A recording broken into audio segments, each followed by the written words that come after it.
Жалкоо бала жана кумурска. Илгери бир жаталак деген жалкоо адам жашаган экен. Аны бир ишке жумшаса эле, Кудайдын күнү кумдан көп, эртең бүтүрөм деп салкын жерге жатып алып, уйку соонун ортосунда күнүн өткөрөт. Ошондой күндөрдүн биринде эмне кыларын билбей, кумурсканын бирин сөөмөйү менен тосуп: "Эй кумурска, эмнеге башың чоң?" дейт. "Башымда акыл бар", дейт кумурска жалкоонун жол тоскон сөөмөйүнөн ашып баратып. "А эмнеге белиң ичке?" дейт кайра. "Көп иште, аз жейм", дейт экен сөөмөйүн айланып баратып. "Буттарың эмне тартагай? Тынбай иштеп эмгек кылам, күн менен жарышам, өмүр менен жарышам".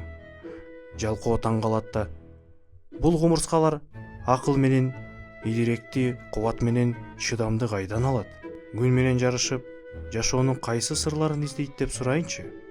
Кумурскабай, сени издей берип аябай чарчадым.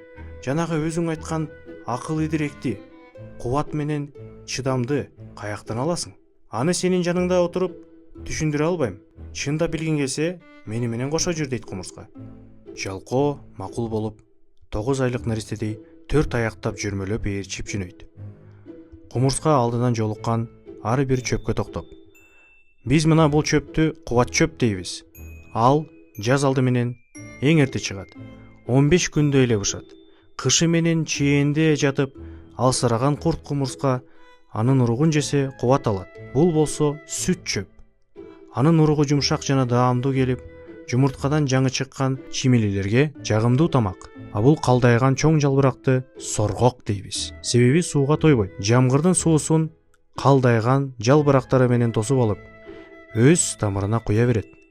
Өзү өскөн жерге башка чөптөрдү өстүрбөйт. Мунун сөңгөгүндө дайыма суу көп болгондуктан кургакчыл айларда биз суусунубузду ушул соргоктон кандырабыз.